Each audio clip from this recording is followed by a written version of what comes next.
novo, e a levaram da casa de Abinadab, na colina de Uzá, e Aiô, filho de Abinadab, conduziu o carroção. 6 e 7.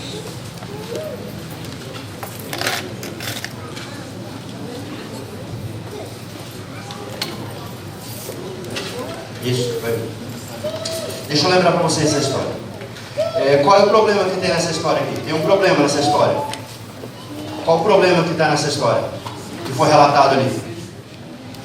Tirou a arca. Eles pegaram a arca, Samuel era um jovem, a arca tinha sido o quê? Roubada por quem? Pelos filisteus e levado para o templo dos filisteus. Ali aconteceram algumas coisas. Uma delas aconteceu dentro daquele templo. Quem sabe o que aconteceu com o Deus dos filisteus? A cabeça dele foi degolada. Quando eles chegaram de manhã, o ídolo dele estava jogado ao chão.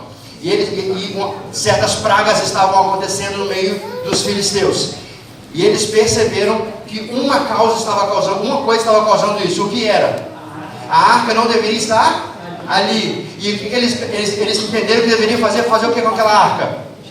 Mandar novamente para onde? Para onde? Para Israel. Tá. E a arca foi para a casa de Abinadab. Ficou ali um tempo. E de repente Davi faz o quê? Davi conquista o quê? O que Davi conquista? Qual cidade que Davi conquista? A mais importante? Jerusalém. E ele decidiu fazer de Jerusalém o quê? O centro religioso para quem? Para os israelitas. E o que deu na cabeça de Davi? Eu vou pegar a arca da aliança e vou mandar para onde? Para onde, irmãos? Para Jerusalém, no templo construído.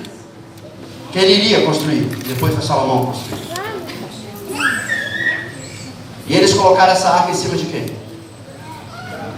De uma carroça, de um carro de boi. E aquela carroça foi andando. E de repente os bois fazem o quê? Tropeçam. E o que o filho de Abinadab faz? Qual é o nome dele? Uzá. Faz o quê? Coloca a mão. Onde estão os problemas nessa história? Não devia tocar é um dos problemas. Tem outro, que é mais grave ainda. Não devia transportar. No transporte, qual era o problema do transporte? Tinha que ser carregado com o quê?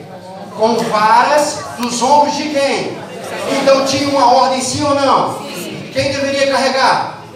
Os levitas. Uzá tinha boa intenção, teve boa intenção, sim ou não? Sim. Irmãos, entendam uma coisa. Boas intenções, Deus não quer a sua boa intenção. Deus quer a sua obediência. Entendam isso de uma vez por todas. Deus não quer a sua boa intenção. Deus quer a sua obediência. Não há boa intenção que sobreponha a sua obediência a Deus. Quem concorda com isso? Amém. Levante a mão por gentileza. Então nós vamos falar sobre alguns intocáveis de Deus. Em 2007, a revista Isto É publicou uma matéria falando sobre no rastro de quê? Da Arca da Aliança. Porque eles acharam um território em Israel que provavelmente, segundo eles, a arca estaria ali. E esses pesquisadores colocaram toda a sua força, todo o seu dinheiro naquele lugar, porque eles iriam encontrar a arca. Encontraram, sim ou não? E talvez nunca será encontrado do jeito que nós queremos. Talvez nunca será encontrado. Mas hoje nós lidamos com algumas coisas que também são intocáveis para Deus. Hoje nós temos coisas que Deus deixou para a gente, que elas continuam sendo intocáveis. Nós vamos falar sobre quatro. As coisas santas do Senhor não podem ser o quê? Não há boa vontade que faça o quê? Isso tem que ficar bem cauterizado na nossa mente. Não há boa vontade que compense o quê? A desobediência. O primeiro intocável é a Bíblia, é a palavra de Deus, que nós vamos comentar um pouquinho sobre ela. A primeira coisa intocável é a palavra de Deus. Eu queria ler só um trechinho para vocês aqui, que diz o seguinte, olha só. A Bíblia é a palavra de Deus. A Bíblia é o livro que nunca terminamos de estudar, acerca da qual nunca saberemos demais. É o livro mais traduzido do mundo, mais vendido, mais lido. Livro de grandes sucessos. Vocês sabiam? Livros de grandes sucessos aí, grandes pessoas que escreveram seus livros. Imaginem quantas línguas que eles são escritos. Os maiores, os melhores livros. Máximo, quantos? Chutômetro, irmãos? 4, 5. Em 30. A Bíblia já foi traduzida em 2.935 idiomas. O maior livro escrito por um ser humano secular aí, no máximo 30 idiomas ele foi traduzido. Mas a palavra de Deus, ela já foi traduzida para 2.935 línguas. Inspirada por Deus, escrita por homens, concedida no céu, nascida na terra, odiada pelos demônios, pregada pela igreja, perseguida pelo mundo e crida pelos fiéis. A Bíblia é o coração de Deus aberto, é o braço de Deus estendido, é a vontade do Senhor declarada, embora ao longo da história tenha sido atirada em algumas fogueiras para ser destruída, porém vai ser o estudo dela que vai livrar muitos do fogo do inferno. A palavra de Deus vem sendo resistida ao longo dos anos. E chegou a nossa era, a nossa época. E infelizmente, nós não estamos jogando a palavra de Deus na fogueira. Mas nós estamos jogando a palavra de Deus em qualquer outro lugar, menos no coração e na mente. Quem tem Bíblia em casa aqui? Quem tem mais de uma? Quem tem um monte? Se eu perguntar quantos fazem o ano bíblico, levanta a mão, por favor.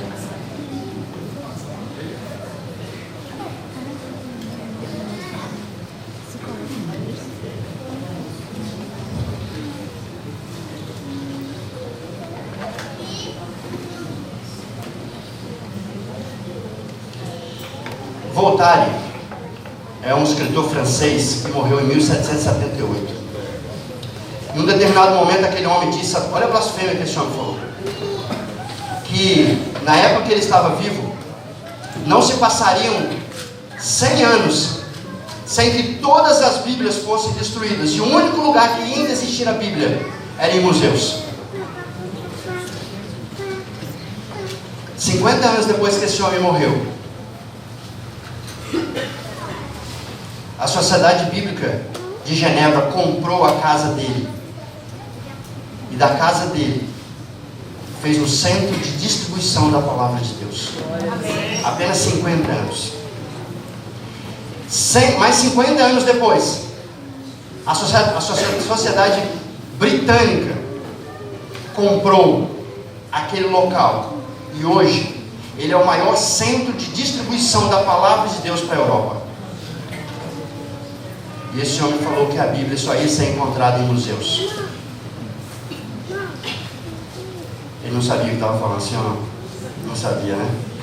Olha esses dados, mas nós temos algumas formas também de profanar a palavra de Deus. Qual é o propósito da Bíblia? Qual é o propósito? Leia para mim ali o propósito da Bíblia. Dar o caminho da salvação, ensinar a verdade, condenar o erro e apresentar a maneira certa de viver. E por que a gente não estuda isso? Por que a gente não pega firme com isso, a palavra de Deus? Se ela serve para tantas coisas boas. Olha o que diz ali. João 17 está dizendo o quê? Santifica-os na verdade, a tua palavra é a verdade. Santifica-os aonde? E o que é a verdade? A palavra de Deus. Aí eu Voltaire, esse cara aí. E nos nossos dias de hoje saiu uma pesquisa que a maioria dos cristãos não conhece a Bíblia. Vocês acreditam nisso? Foi feita uma pesquisa só com pessoas que se denominam cristãs. Só. Aquele que fala que não é cristão não participou dessa pesquisa.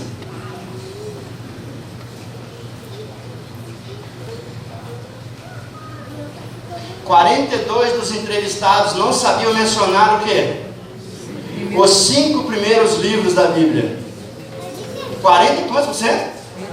42%. De cada 10, uma média de 4 não sabia os 5 primeiros livros. Vocês sabem, né, gente? Com misericórdia, né? Vocês sabem, né? Beleza. A metade estava confiante de que o autor do Evangelho de João era quem? Tem alguém aqui que ainda acha isso? Será que tem alguém aqui que acha que foi João Batista que escreveu o Evangelho? Não, né, gente? Não, eu acredito que não. Quase 70% imaginava que o ditado popular Deus ajuda quem cedo madruga está onde? Você já falou isso? Olha, na Bíblia tem um ditado que fala quem cedo madruga, Deus ajuda. Será que você já falou isso? Se você falou, pare de falar, porque na Bíblia não tem isso. Isso é um ditado popular.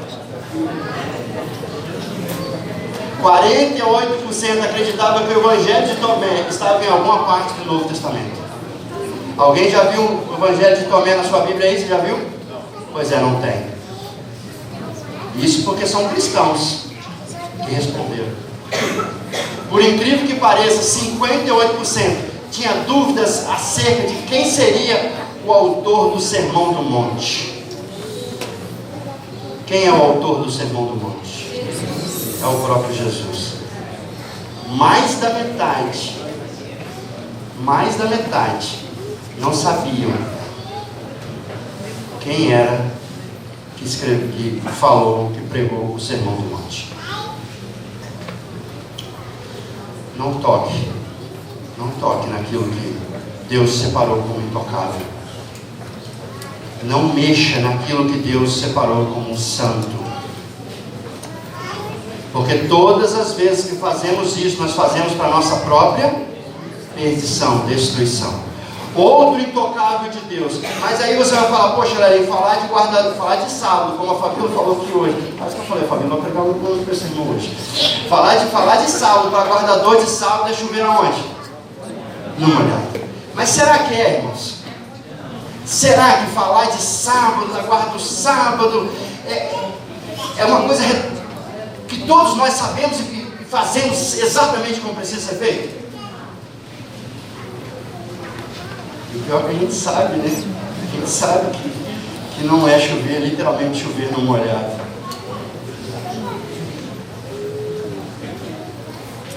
Olha, no passado, quando as pessoas, os fariseus, eles criaram algumas normas para a guarda do sábado, com medo de profaná-lo, eles levaram ao extremo. Presta atenção em algumas coisas. Eles proibiram a mulher de fazer o quê? De se olhar. Isso no sábado era pecado. Jogar grãos para galinha era o quê? Pecado, porque segundo eles, se algum daqueles grãos não fosse comido para galinha e ele germinasse, a pessoa trabalhou no sábado.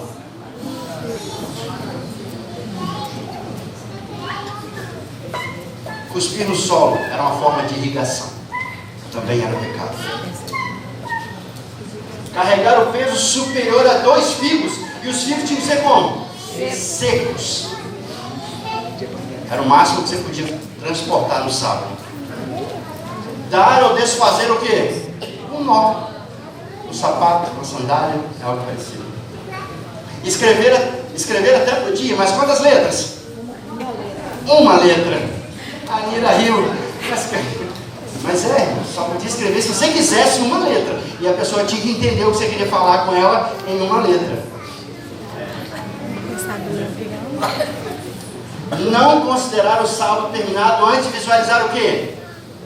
Então o sábado só era terminado quando eles viam o que no céu? 2 estrelas.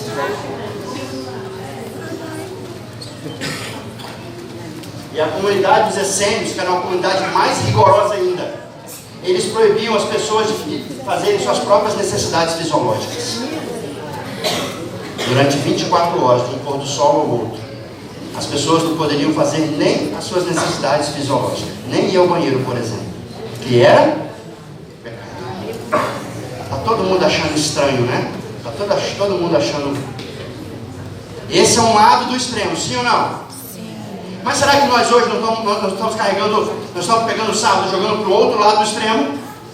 banalizando com o sábado. Que horas se começa o pôr do sol? Que horas se começou o pôr do sol ontem? Hã? Que horas? Como? 5:10, mas quem falou para vocês que é 5:10? Porque lá no Éden, qual era a forma do pôr do sol? Deus vinha ter com o ser humano quando? Na viração do dia. E quando é que o dia virava? Quando o sol ia.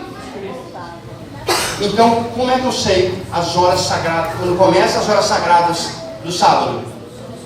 Quando o sol se põe. Então, o sol resolve o nosso problema. Porque Deus nunca dependeu de nada. Deus nunca dependeu de nada. Ele criou todas as coisas para que eu e você não tivesse nenhum tipo de desculpa. E eu quero fazer uma pergunta a você. Nas horas sagradas do sábado, aonde é que o sol tem te encontrado? No supermercado, na feira, resolvendo problemas financeiros ainda?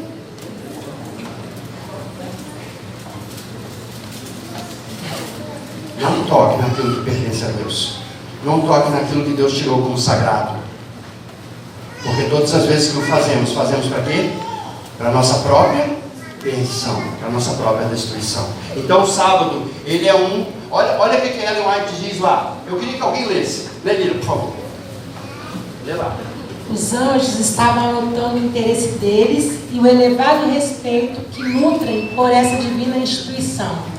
Aqueles que buscavam aproveitar as horas santas em observar o sábado da melhor maneira que lhes era possível e honravam a Deus ao chamar o sábado deleitoso, a esses beneficiavam especialmente os anjos com luz e saúde, e era-lhes comunicada força especial. Vocês entenderam o que Ellen White escreveu aqui? Entenderam mesmo, irmãos? Porque elas têm um texto, por outro lado, porém os anjos se desviam dos que deixavam de apreciar a santidade do dia santificado por Deus. Deles removiam o quê? Luz e força.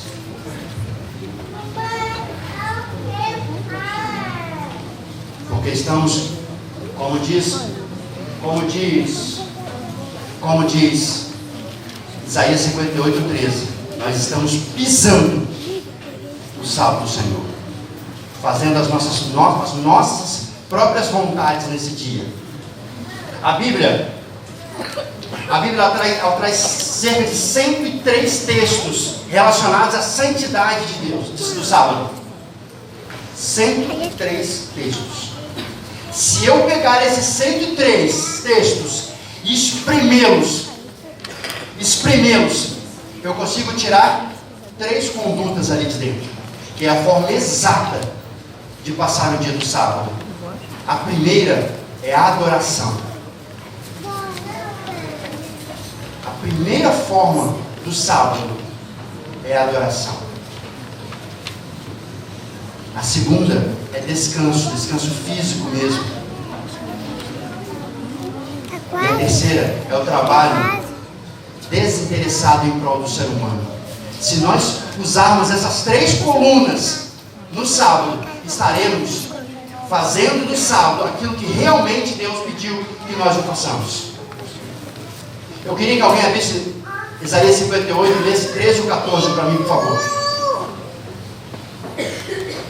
Isaías 58, os versículos são os 13 e o 14.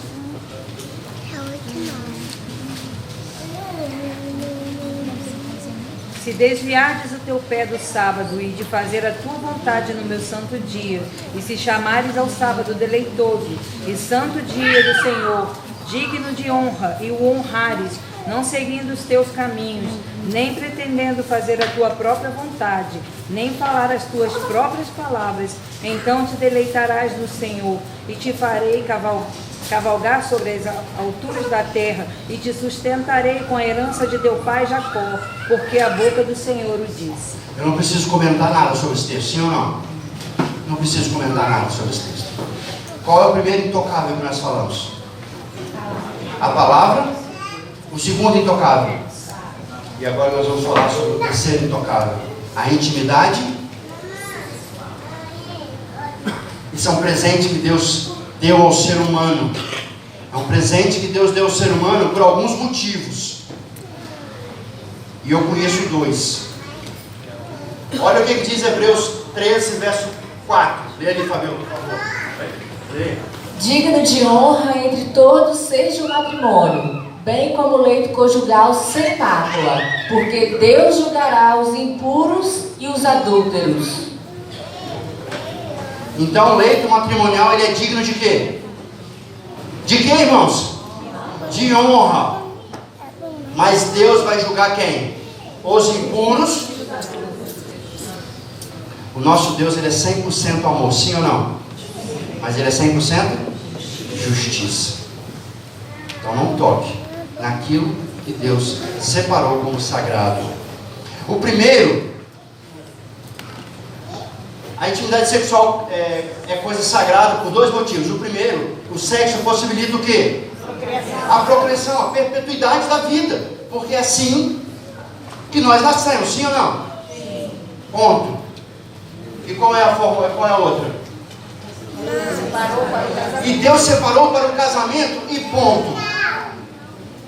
Eu vou trazer um texto muito duro aqui. Deus separou o sexo para o casal casado. E uma vez casado, somente aonde? Somente no casamento. Somente com o seu cônjuge.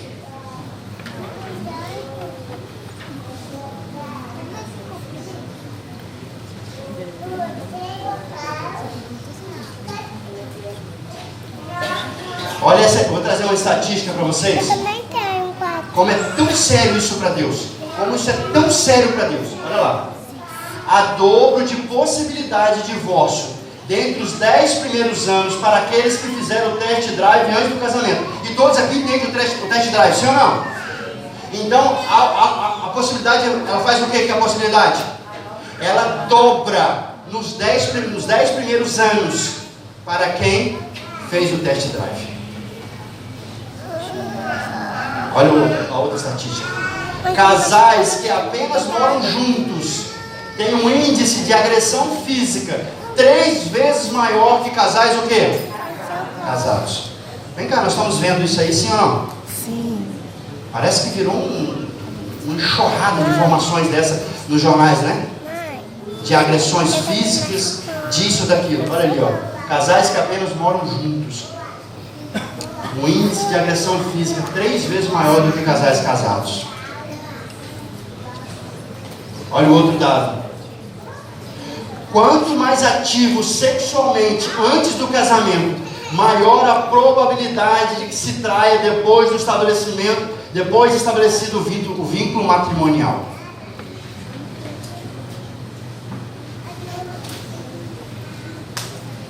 Presta atenção aqui, olha. Mulheres envolvidas em relacionamentos casuais têm um índice muito mais elevado de quê? Depressão e muito mais o quê? Baixo de satisfação sexual do que mulheres que se mantêm fiéis a quem? Nas últimas 2 semanas, qual o assunto que tomou conta das manchetes aí? Neymar e a menina. Sim ou não? Quando nós tocamos naquilo que é sagrado para Deus, fazemos para quê? Para a nossa própria destruição. Nos primeiros anos após Cristo, o sexo ele foi lidado como uma coisa impura, como um pecado. E isso é uma herança que veio da Igreja Católica. Mas nós entendemos aqui que o sexo, ele é nada mais, nada menos do que um dom de Deus para o ser humano, sim ou não? Mas existe um problema. Nós estamos saindo desse lado e queremos jogar o sexo aonde? Na banalidade. Fazer como os animais fazem. E quando fazemos assim, fazemos para a nossa própria destruição. Pergunta, Deus sabia que isso tudo ia acontecer? Que se nós não fizéssemos as coisas certas, nosso casamento ia ser destruído, os nossos filhos iam ser assim. Deus sabia disso tudo? Sim ou não, irmãos?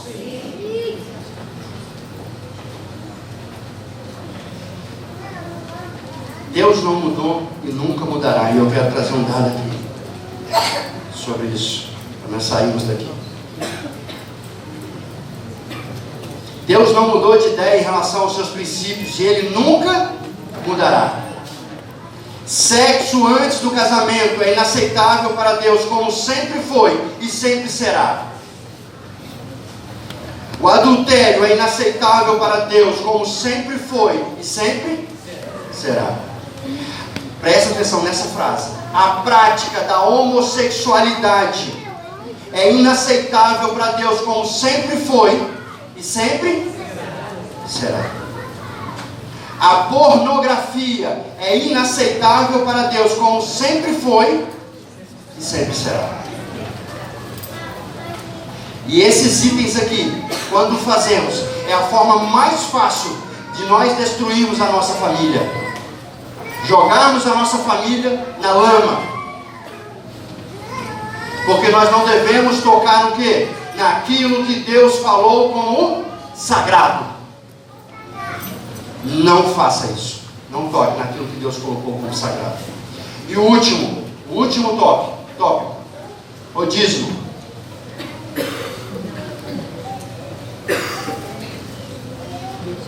Vocês acham que o dízimo é sagrado? Sim ou não? E por que ele é sagrado? Oi?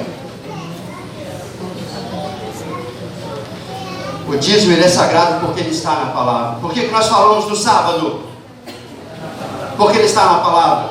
Por que nós pregamos a volta de Jesus? Por que nós pregamos sobre salvação? Por que nós pregamos sobre santuário? E por que nós pregamos sobre dízimo? Nossa, vocês estão tão tímidos, irmãos. Será que quando falamos do dízimo aí começou a ficar gago a coisa? Por que nós pregamos sobre o dízimo? Porque está na palavra. E se está na palavra, nós devemos fazer o quê? Questionar? Não. E nós devemos fazer o quê? Nós devemos obedecer. Não há boa intenção que substitua a obediência à palavra de Deus.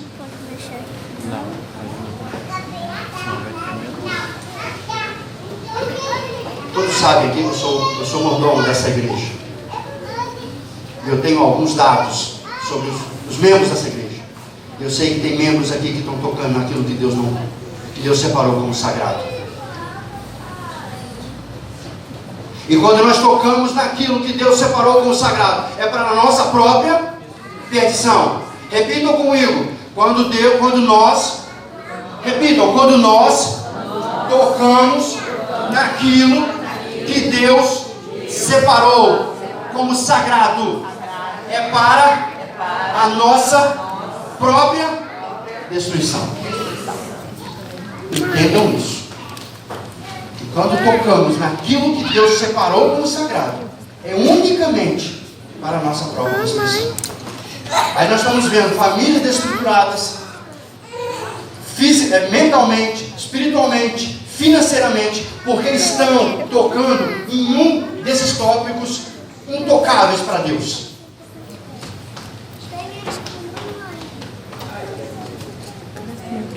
A Bíblia tem 2.300 versos relacionados à fidelidade.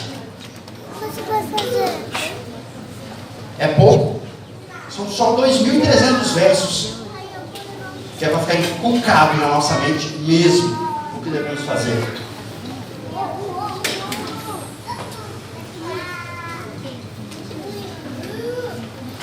Saiu uma pesquisa recentemente que um dos maiores motivos para a separação de casais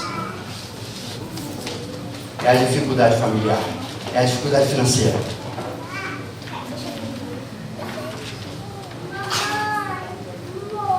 Existem casais que estão caminhando para a destruição, porque estão tocando naquilo que é intocável de Deus.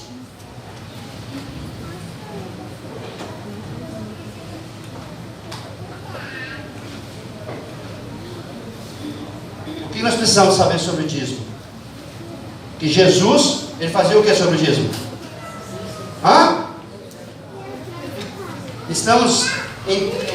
Estando Jesus a observar, viu os ricos o quê?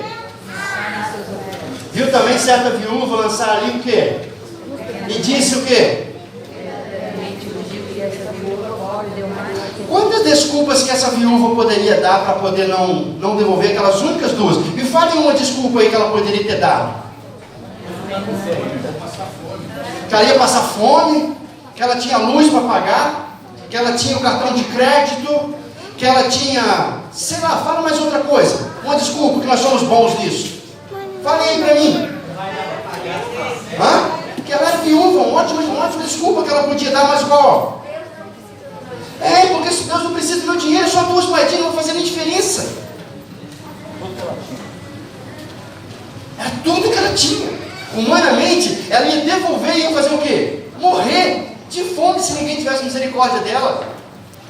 Mas ela não quis saber se ela tinha gasolina de carro para colocar. Ela não quis saber se ela tinha luz para pagar. Ela não quis saber se ela tinha comida na despensa. Ela não queria saber se ela tinha um filho e ia passar fome. Ela só queria saber o seguinte, que ela queria obedecer a Deus. E está na hora de nós entendermos isso. Já passou da hora de nós entendermos que precisamos obedecer a Deus, em detrimento de qualquer outra situação. Vou contar uma história para vocês. Eu vou cantar. Um chinês estava passando na rua. De repente, lá no chão, ele vê um mendigo. E as moedas na China antiga, quem já viu um pires? Um pires. É um negócio redondo assim, ó. Né? Sim ou não? E as moedas da China antiga eram parecidas com uns pires, assim, elas eram grandes e pesadas. Então o que os chineses faziam? Jogavam elas nos ombros para carregar aquelas moedas. E aquele chinês saiu com 10 moedas. E de repente ele vê aquele mendigo ali, e ele para aquele mendigo e fala o seguinte: meu amigo, ele tirou 9 das 10 moedas e foi pro rapaz e falou: toma aqui, olha, toma aqui. Vá comprar alimento, vai comprar roupa, vá se manter com essas 9 moedas. Mas o mendigo ficou numa alegria incrível. Porque de 10 aquele homem deu quanto ao mendigo? 9. Ele ficou com 1. Naquele momento ele ficou muito feliz. Mas o velho seguiu viagem. E de repente aquele mendigo falou assim: rapaz, eu não me apercebi por uma coisa. Ele tinha quanto ao total? 10. E ele só me deu? E ele ficou com quantas ainda? Eu vou segui-lo, eu vou bater nele, e eu vou tomar a outra que ficou com ele, porque eu 10. E assim ele o fez. Aí todo mundo vai estar aqui pensando: mas que cara sem noção, né? O cara já tinha ganhado 9. Mas será que eu e você não estamos fazendo a mesma coisa? De cada 10, Deus tem dado a você 9 para você se manter, para você comprar suas roupas, pagar a sua luz, botar a gasolina no seu carro, financiar os seus passeios. Mas sabe o que fazemos, Ozinha? Sabe o que nós fazemos? Nós vamos no único que Deus pediu para ele, para que esse evangelho seja pregado, e vamos lá e metemos a mão nele ainda. E estava todo mundo aqui achando que o mendigo fez uma coisa horrível, mas nós estamos muitas das vezes fazendo a mesma coisa. Deus dá 9 para a gente, e nós olhamos e falamos: não é suficiente, eu preciso botar a mão naquele outro que ficou com ele. E todas as vezes que nós fazemos isso, fazemos para quê? Para a nossa própria perdição.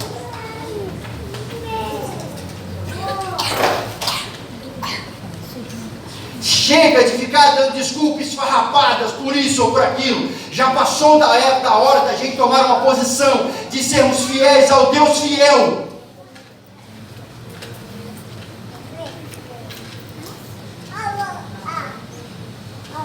Porque Deus sabe exatamente quem você é e o que você está fazendo.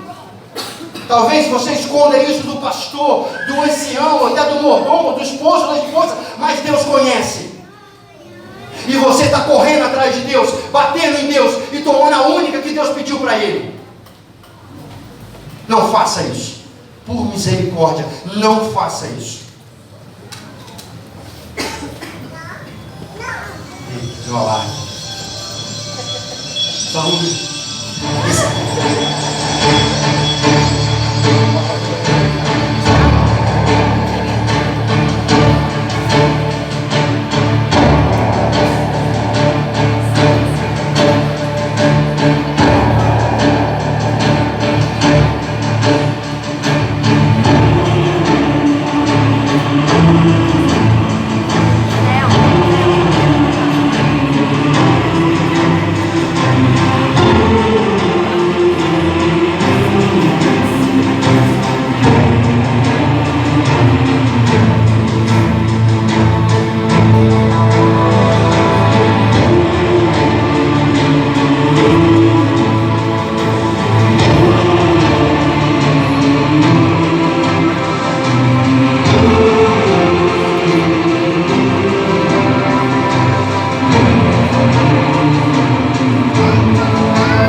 Cheio de boas intenções, mas era desta forma que a arca precisava voltar para Jerusalém, porque a ordem de Deus era que somente os levitas e que não tocassem nesta arca, porque nela se manifestava exclusivamente o poder de Deus.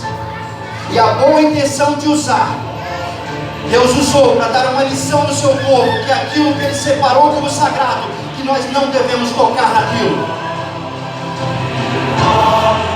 Talvez vocês estão aqui pensando: olha, eu já fiz tantas coisas que eu preciso fazer uma aliança com Deus. Eu preciso fazer novamente um concerto, porque talvez em uma dessas coisas, em um desses tópicos, eu estou tocando naquilo que é sagrado.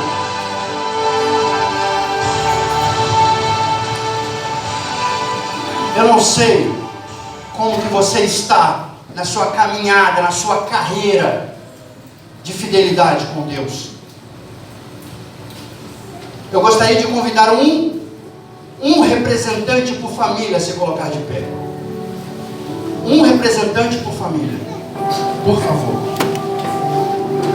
Os nossos levitas, eles vão entregar um presente a vocês, uma réplica dessa arca, para que toda vez você olhe para essa arca e lembre de não tocar naquilo que pertence a Deus. Eu gostaria de pedir aos nossos levitas que estão aqui na frente, que pusessem, estão aqui dentro, pode ir. Somente os levitas poderiam manusear essa arca, poderiam tocar, e por este motivo, Uzá foi fulminado ali naquele local, cheio de boas intenções, mas Deus precisou dar uma lição do seu povo, e eles vão entregar a vocês como uma lembrança de que você serve a um Deus fiel. Eles vão entregar a vocês para que você possa se lembrar de que nós não podemos tocar naquilo que é sagrado. Quais são os 4 tópicos que nós falamos aqui que são sagrados para Deus? O primeiro, a palavra. O segundo, o terceiro, A intimidade e o quarto. O dízimo.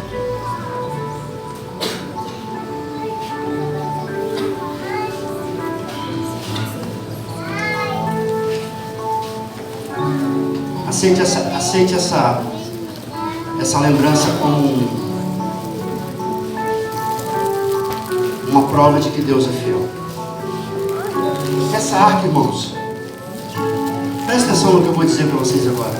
Essa arca, mesmo quando foi feita lá, era um baú de madeira, sim ou não?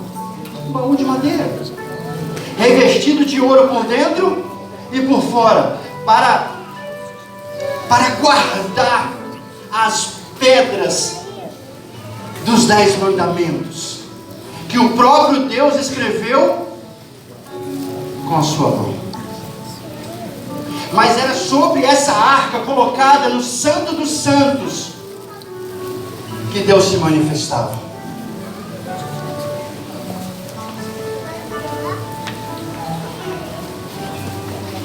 Era aqui que Deus se manifestava no santuário. Era em cima dessa arca, no meio desses dois querubins que ficavam com as asas voltadas de um para o outro.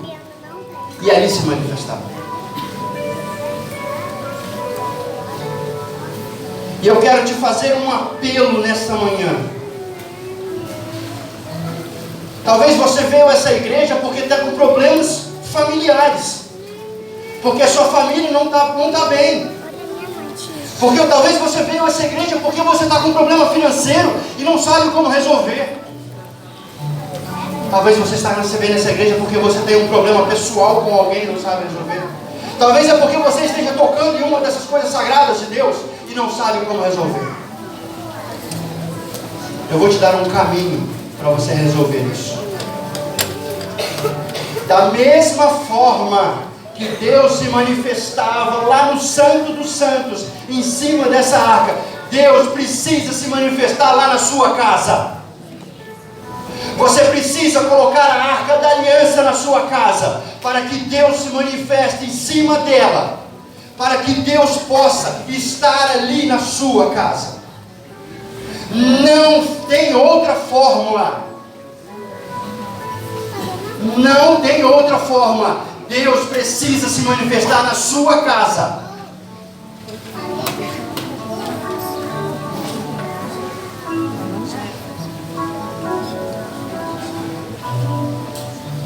Use esta arquinha que vocês estão levando como um incentivo para que Deus se manifeste na sua casa.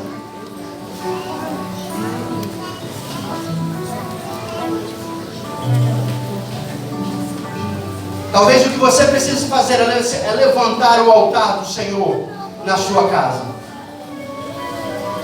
Um altar que talvez está quebrado, está destruído. E talvez você não sabe mais como resolver esse problema. Como eu falei, eu vou te dar o caminho. É levantando o altar do Senhor novamente dentro de casa. Já passou da hora de ficarmos dando desculpas esfarrapadas para Deus.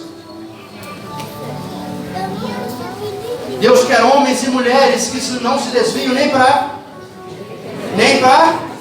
que sejam tão fiéis a Ele, como a bússola é o quê? Então seja fiel. E eu gosto de falar nas minhas visitas: seja você fiel e joga a responsabilidade para Deus, porque Ele falou: fazei prova de mim. Tire o fardo pesado que está nas suas costas e passe para Deus, porque Ele falou: troca o seu fardo pesado com o meu, porque o meu é leve e é suave. E talvez você esteja carregando um fardo pesado, porque não quer trocar com Deus. O fardo leve e suave, não quer ser fiel a Deus, ou às vezes não é nem um querer, às vezes não está conseguindo ser fiel. Então comece de uma forma, comece levantando o altar do Senhor dentro de casa, para que você possa continuar a expressão de Josué: eu e minha casa serviremos ao Senhor. Nós vamos agora ouvir um louvor especial. E eu gostaria muito que você, na sua individualidade, fizesse uma aliança com Deus. Se Se você tiver esse desejo no seu coração, enquanto a Gisele vai estar louvando a Deus aqui na frente, se coloque de pé. Se é o desejo do seu coração. Não coloque de pé porque eu estou pedindo, porque a Gisele está cantando, porque o vizinho do lado levantou. Se coloque de pé porque Deus está te olhando no seu íntimo. O Espírito Santo está falando: filho, eu estou aqui, filha, eu estou aqui, e eu quero fazer você ser melhor. Para que nós possamos, para que eu possa colocar você neste momento no altar do Senhor.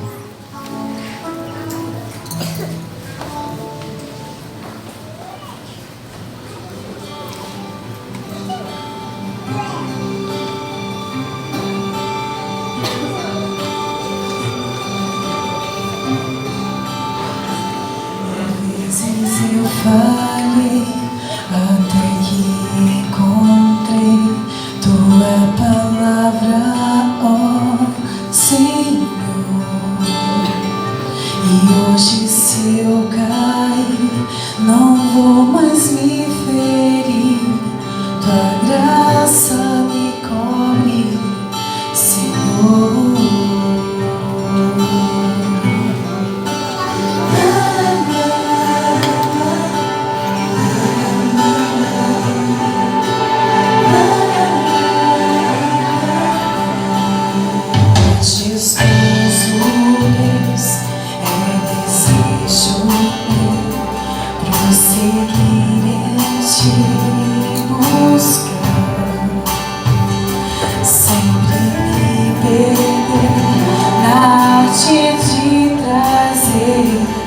Louvores a ti, Senhor. O meu coração coloca em tuas mãos, e tudo o que eu sou, com vestes de louvor, eu vim, ó Senhor, oferecer o teu melhor no teu altar, na sala do trono, sentado à mesa, contemplando tua beleza.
Deus hoje está falando com você, filho meu, dá-me o teu coração.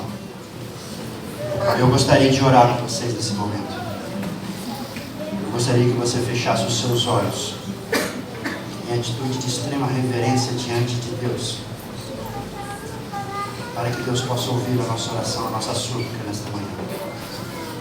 Querido e bom e eterno Deus, que habita no mais alto dos céus, toda honra, toda glória e todo louvor continue sendo dado ao teu santo nome. Amém. Aqui está a tua igreja, de pé, diante da tua presença, declarando que só o Senhor é Deus. Amém. E não existe um outro nome no vasto universo que haja a salvação, a não ser o nome do nosso Senhor Jesus Cristo. Amém. E por meio do Santo Espírito do Senhor, pela intercessão de Jesus, nós vamos ao Senhor, Pai, humildemente, clamar a tua misericórdia e a tua graça. Tu conheces a cada um dos teus filhos que veio aqui nesta manhã. Tu conheces a necessidade de cada um. O Senhor sabe o que cada um está passando na sua intimidade.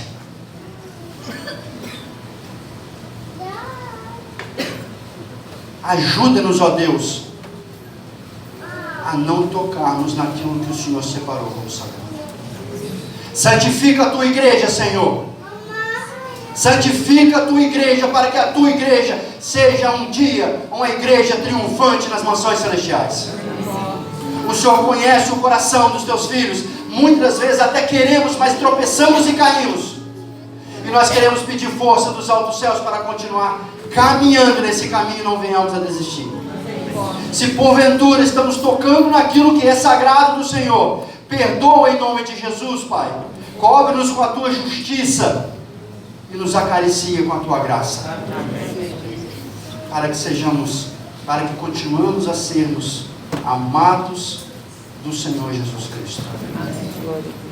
Ó Deus, eu como mordomo desta igreja, eu peço humildemente que esse culto não seja somente mais um culto, mas que de alguma forma, Senhor, possa ter um impacto na nossa vida espiritual. Amém.